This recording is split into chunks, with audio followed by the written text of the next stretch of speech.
Eh di bumitaw ka, ang dami mong sinasabi pa dyan. Puro ka gustong bumitaw. Bitaw! Ano na yung ayaw ko, pabekle! Oo, kinahadlok man sa ko sa iyo, ha? Ako gali maglagot, bunon ko ng iyong balay! Bonaning! Kaya ako nang dabdaban ang balko ninyo! Sano ka? Ayaw ka! Nakadungog mo mga silingan, ha?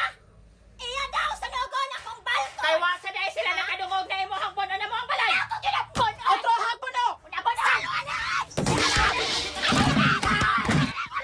Simpleng question lang naman to, ha? May isang agasot lae nga po.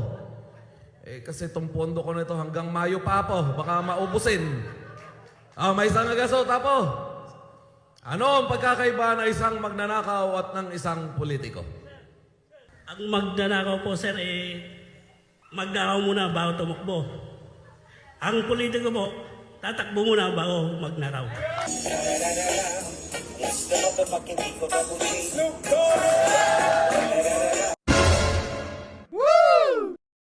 Narito na ang ating mga nagbabagang balita. Ayon sa mga eksperto, mas nakakabuti umano sa mga kababaihan ang walang kadait sa Valentine's.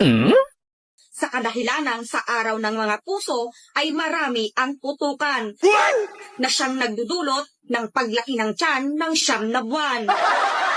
Kaya naman, ipinapayo ng mga eksperto na kung maaari ay manatili sa inyong mga tahanan para ligtas sa pagiging single mom.